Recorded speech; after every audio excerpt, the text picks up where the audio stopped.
in this video we will be learning about what is stack, operations of stack, stacks using dynamic arrays, application of stack. Now let us discuss about what is stack.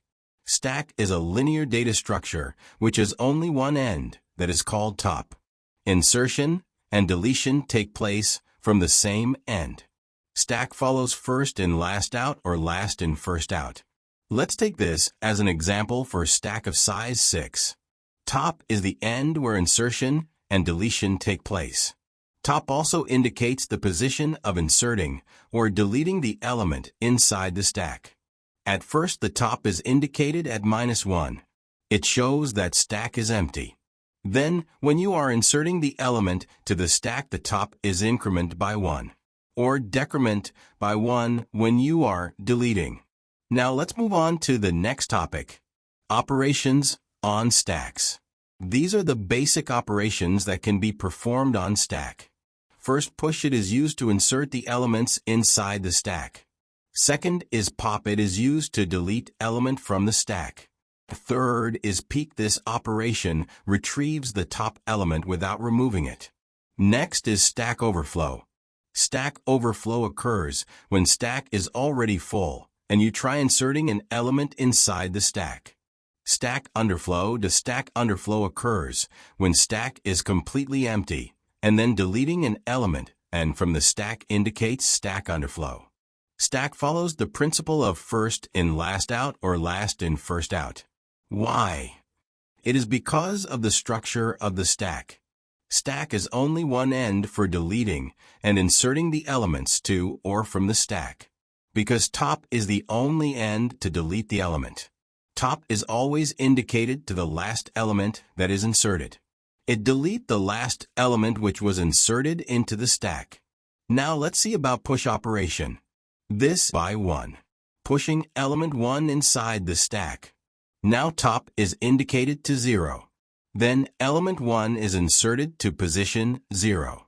Next, let's push element 2 inside the stack. To push element inside the stack, we first need to increment top by 1. Now top is indicated to 1. Now 2 is inserted to the position 1 in the stack. Like this, by incrementing the position of the stack, we will be inserting the rest of the 3, 4, and 5 into the stack. After the stack is completely full, the top will indicate to the last position, which is 4 in this case. Now let's move on to the pop operation. We are deleting the elements when the stack is full. So the position of the top is 4 now. We will now delete the element inside the position 4, which is 5. Now, we will perform pop operation again in the position 3. It will remove the element 4, which is the position of 3. And then top is again decrement to by 1. Using this method, we will remove next elements inside the stack. Now next function is stack overflow. Now we will insert element using push operation into the stack. After inserting all the elements into the stack is full. Now when we try to insert an element into the stack using push operation, it will show the stack overflow statement, which indicated that stack is already full. It cannot be further added. Now let's move on to next function is stack underflow. Now we will delete element using pop operation from the stack. After deleting all the elements from the stack is empty. Now when we try to delete an element from the stack using pop operation, it will show the stack underflow statement, which indicated that stack is already empty. You cannot be further deleting elements from the stack. Now let's move on to the next topic, that is stacks using dynamic arrays. Implementing stacks using dynamic arrays allows the stack to proper memory management. It allows the stack to resize itself when it becomes full or underutilized. This is commonly used in programming languages with built-in dynamic arrays like Java, Python, and C++. Dynamic arrays while inserting. Now we have a stack of size 5. We have inserted all the elements into the stack. If we try to insert another element into the stack, it will show that stack is overflow. To insert element after the stack is full dynamic array come to play. It will increase the size of the stack and let you insert the elements to it.